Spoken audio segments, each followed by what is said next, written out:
Blackbeard and Rocks D Xebec have the same dream. It's not even speculation, Oda literally confirmed it in chapter 1107, but people don't talk enough about this interesting detail. I believe it's already revealed what kind of connections Xebec and Teach have, and I will explain it in this video. Let's start. I am sure that you've seen videos speculating that Blackbeard is Xebec's son or an imperfect clone and so on, but it's not even close. In chapter 1107, when Saturn asked the Blackbeard pirates what Teach's goal is, Van Augur answered that their target is the world. We also know that Rox's dream was exactly the same, to become the king of the world. And of course, that's not the only parallel between them. Rox was a legendary pirate who ruled the seas before Roger's rise. He not only killed and conquered pirates, but he also took direct hostilities toward the world government. In chapter 957, Sengoku referred to the Rox pirates as a terrorist organization. He explained that Rox had a deep interest in knowledge and history and was especially curious about the secrets the world had kept hidden. After engaging in many of the world's taboo subjects, he was deemed the world government's most dangerous enemy. Thanks to Blackbeard's Vivre card, we know that he also had an affinity for historical knowledge and research. Interestingly, Sengoku also referred to Rox as Roger's first and greatest rival, which says a lot considering Roger's other rivals included other legendary figures like Whitebeard, the world's strongest man, Golden Lion Shiki, the first person to escape from Impel Down, and Garp, the hero of the Navy himself. Luffy's future strongest rival seems to be Blackbeard. The world government was forced to send the strongest person in their arsenal, Monkey D. Garp, who was accompanied by the Pirate King himself. They teamed up to defeat the unstoppable Rocks D Xebec. The God Valley incident happened 38 years ago. It's said that Rox died there. At that time, Teach was 2 years old. What if Teach had been at God Valley as well? I believe either Xebec had the Transmigration Devil Fruit or someone in his crew did. After he was killed, his soul transmigrated into Teach's body. There are many hints for this. Before I show them to you, let me explain the difference between transmigration and reincarnation. The word reincarnation is broken down as re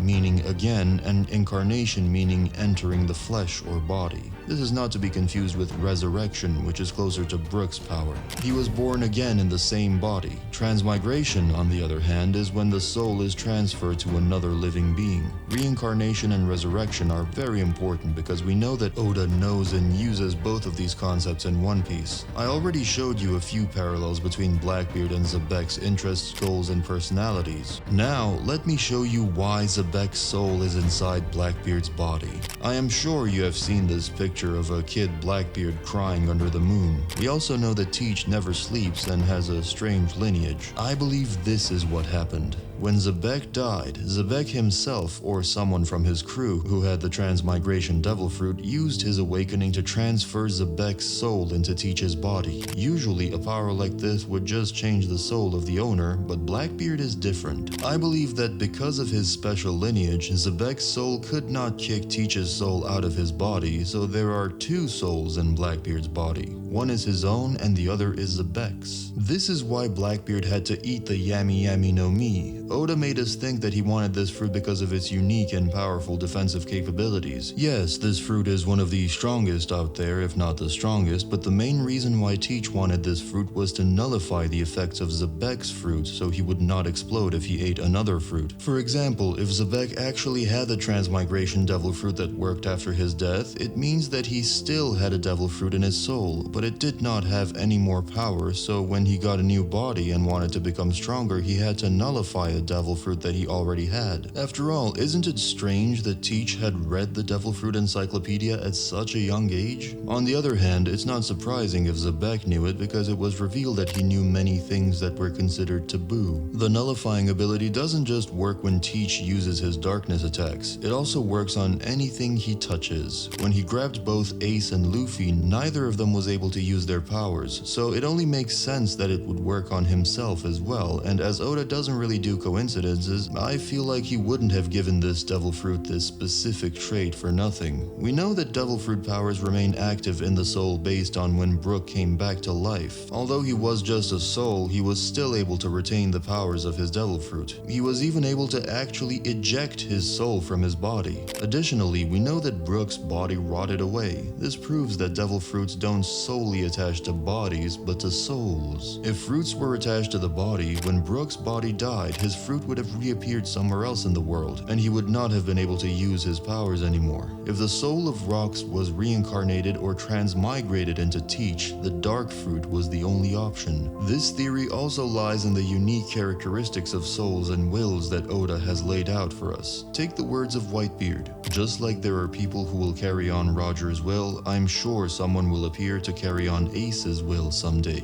You may eradicate their bloodline, but their flame will never die. There are countless examples of inherited wills in One Piece, such as several comparisons to Luffy and Roger, even by Roger's first mate, Rayleigh. More recently, in Wano, Yamato took on Odin's will, but there is a more complex version of the will concept in One Piece, like Joy Boy's will. We know that Joy Boy was a person who actually existed in the Void Century, but he also seems to be a title or energy that can be inherited. Although we don't completely understand this force, we know it exists. When Luffy lost to Kaido in chapter 1014, Kaido shared his disappointment by saying, "Looks like you couldn't be Joy Boy either," meaning he knows the next Joy Boy spirit will have an inheritor, but he isn't sure if it's Luffy as he previously hoped. This explains the souls, shadows, and personalities of wills, but what about the personalities? Think about this. Even though Brook didn't have a brain, he was able to keep the exact same personality when he came back. But do you want even more concrete evidence? That lies in Gecko Moria's ability, the Kage Kage no Mi. First, it is extremely important to understand that shadows in One Piece act as second souls. Moria is able to cut shadows out of his victims and then insert them into corpses, which will then be brought back to life. This is where Oda is basically telling us straight up how souls work in One Piece. That is where the personality lies. Their corpses keep the physical attributes they had before they died, but their personality and skill set come from the soul that was inherited into the corpse. When Zoro battled and defeated Ryuma, he wasn't satisfied with the victory because he knew he basically just defeated Brook but with a stronger body. The Ryuma corpse even acted exactly like Brook.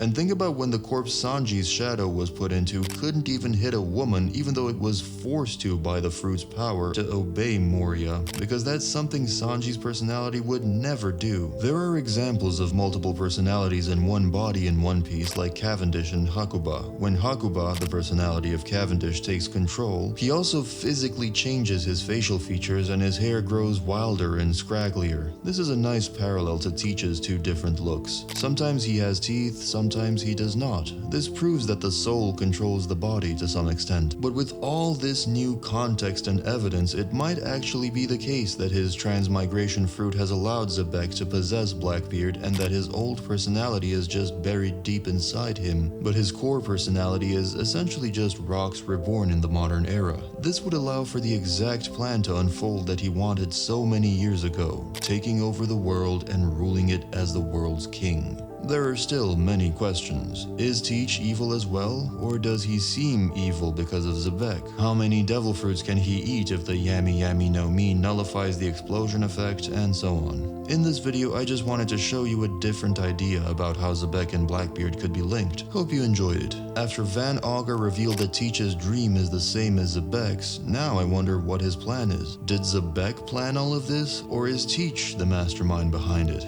Will he actually become the king of the world? For now, let's focus on the mission that the Blackbeard pirates have on Egghead. If you want to learn more about this topic, you can watch this video right here. Thanks for watching.